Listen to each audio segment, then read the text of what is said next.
So the first box is, can we get this a little bit higher? I think it's rather close, but well, who knows. These is a quite recent project and has nothing to do with loudspeakers, but it's about in fact it is about a charger for these kind of batteries. And I made this charger for sound guys because they use this quite a lot in their transmitters. If you got these transmitters, of course, because there are loads of different ones, but a few brands use these, and there is no charger that charge more than 2, I think.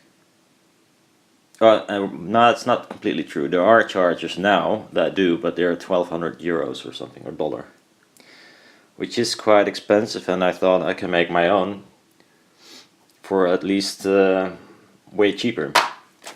So this is the box of materials, like all the screws and such. These are pogo pins. These are the battery contacts. They are spring loaded. This is a jig to drill the holes for these pins. These are actually all prefabricated already. These are the slots. So this is 2 slots, and a charge circuit goes here, and a USB cable comes in here. This is the acrylic. This is a template to heat the acrylic to be able to bend it. I have to bend these. This is acting like a spacer in the charger, and as well as a light guide for the LEDs. I'll show you in a second if I can find something. Charge circuit, some random stuff I used for this charger, all the batteries to test them. So I keep them, this is what I usually do, I try to keep all related stuff in one box. Not always all related stuff. I mean, if I got 10 projects and they all have a bag of these screws and such, I will run dry on these kind of materials. But I know it's there if I need it. Usually, I can still keep track of it. So let's dip this box. Then there's more of the same. This is a almost complete charger. Didn't close the hood yet, but as you can see, this is how it worked. You got these slots and the spacers, the acrylic spacers that act as light guide as well. I powered up. Another spare box, new as well, to assemble. I got the rest of the materials was in this tiny box, so I could make 2 chargers. Some old crappy Chinese EM chargers.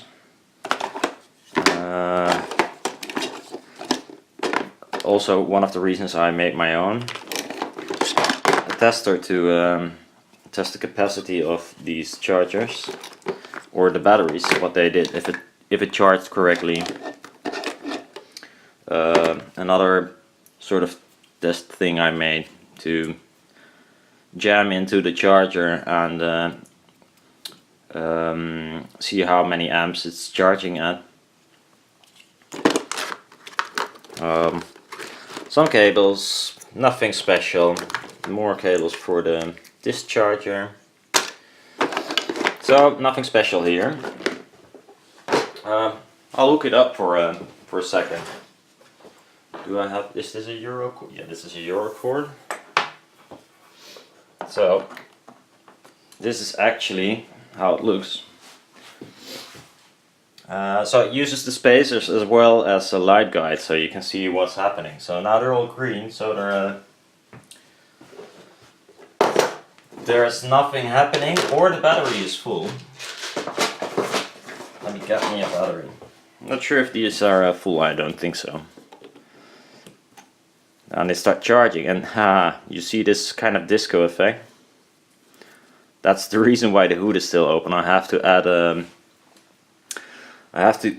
capacitor to stop this, because it's funny how this works. They're all bleeding into each other, and then yeah, it's funny. I have to get a cap in there and then it's gone. But this is how it works. So the blinking you see every now and then is just voltage going from, whoop, there it goes, from one of these modules to the other one. It's kind of weird, but I have to add a cap to it, to the output of the main power supply, which is a really beefy Meanwell power supply. Meanwell.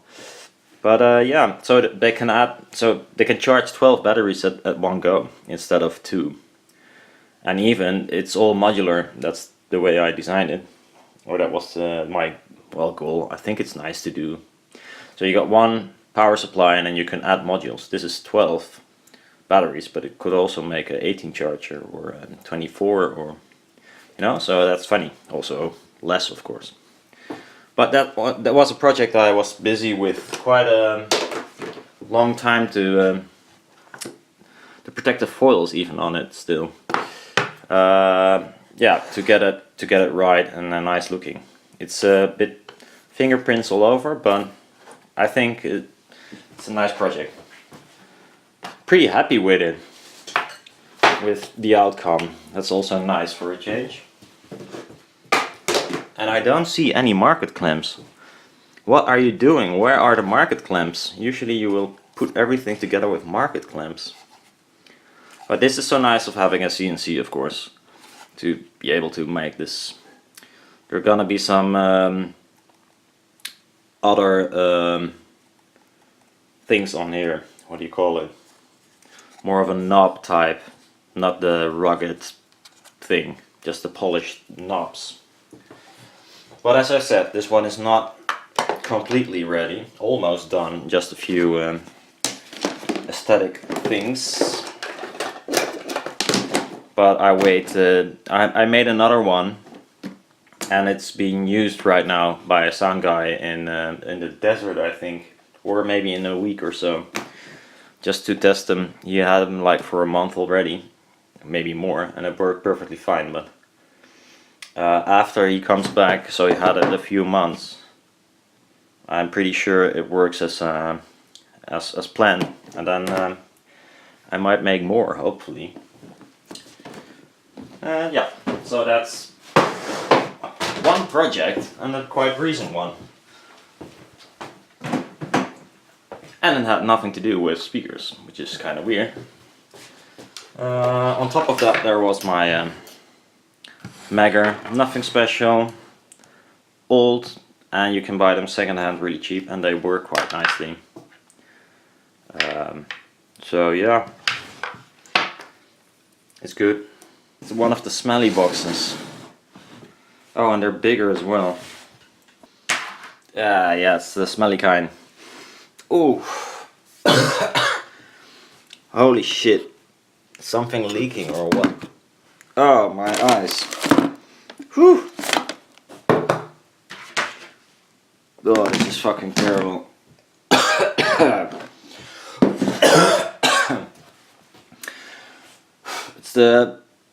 It's one of the few boxes with polyester stuff.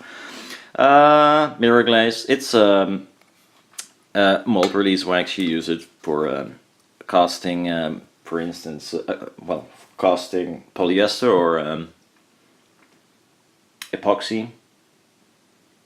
Yeah, well, it's just a wax. You wax something that usually polyester will stick to, and then you can release it from the mold more easily, or at all. Mold release, okay. I bought also, of course, a good mask against this insanely annoying,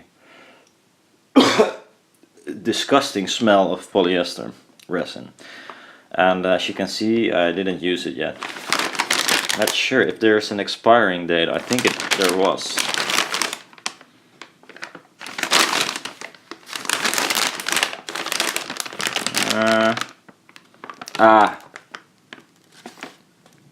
6 2019. So I still got some time to let it sit in the box. Oh. This is honey. What is it? Honeycomb structure. I think it's Nomex. Is it saying what it is? Yeah, it's Nomex honeycomb. You can use this for laminations to make it rather strong. I bought this because of the Rubenoid / TML things, and it didn't work. Well, it didn't work. I didn't try much. I used it once and it didn't adhere very well, so I stopped using it. It's actually really thin.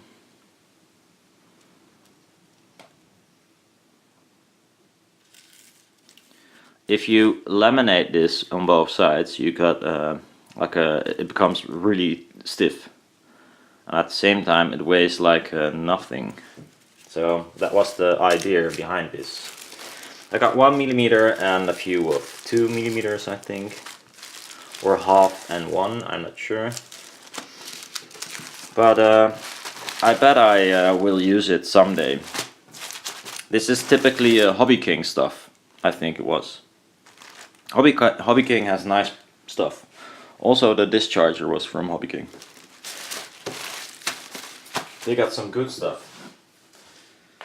Then we got, I think this is one of the smelly parts in this box.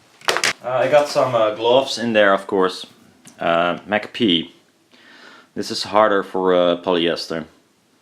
Very corrosive, so don't spill it on your hand, and keep it away from kids and me and pets and stuff.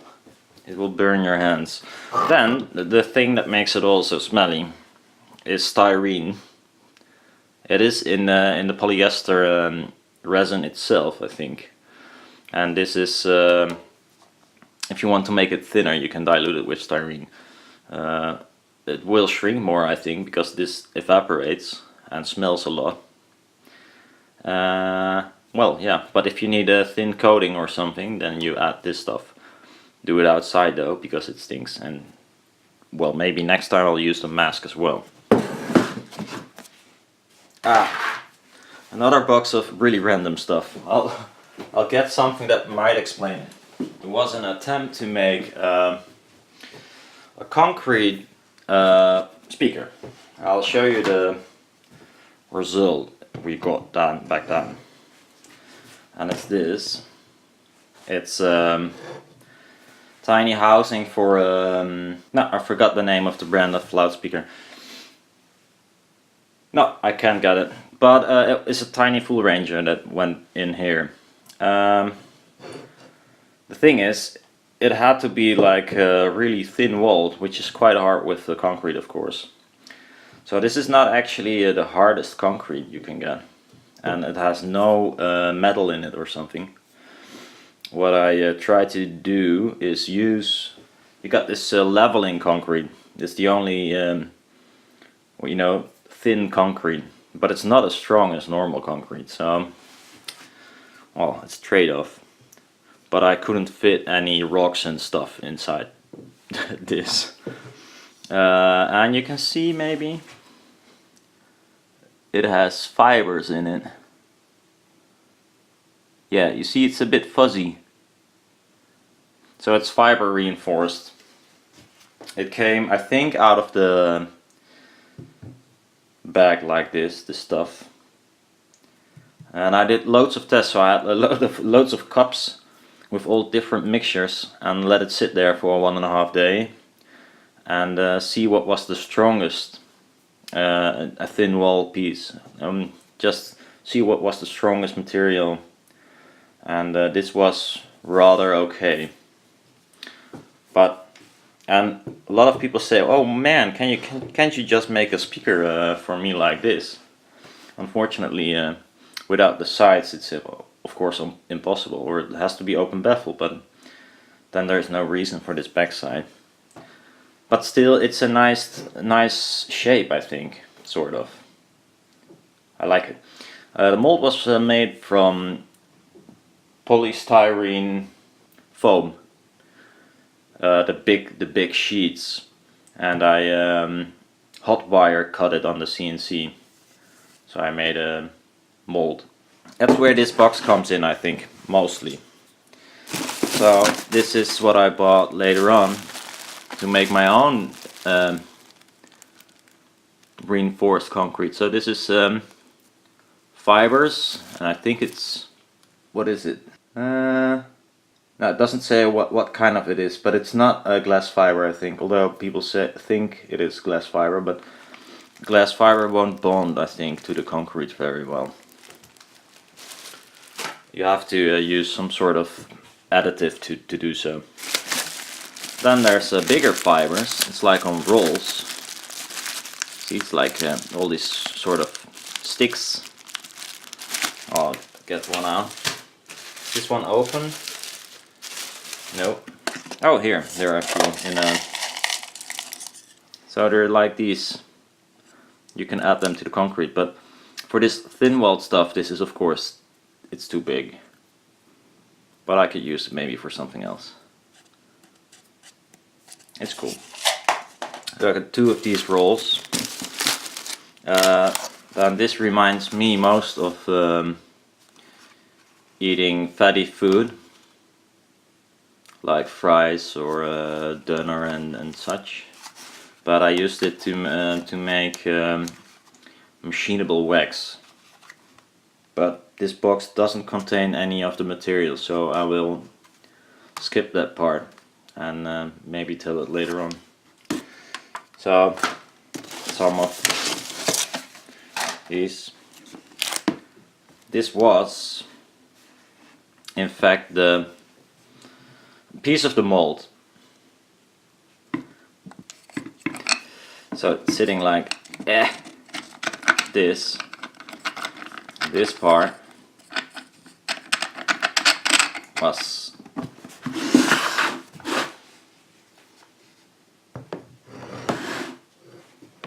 sitting like this, and you can see the holes here, and there was a piece of threaded rod, and on the other side there was these inserts to create a screw thread into the concrete.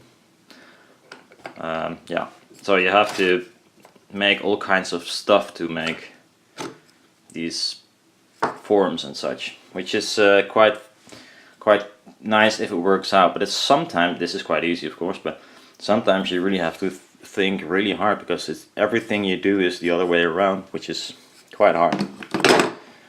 Sometimes it's easier to make a mold from an existing thing, of course. In this case it was impossible. Or I had to make it from foam and then cast a mold from that.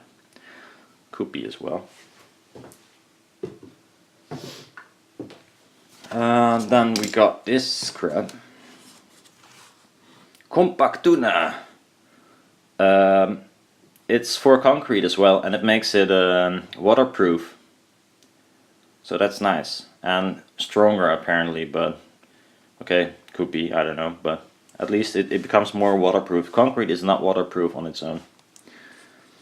It has pores, so you have to seal it or something. So that's a mixed bag of mostly concrete related stuff.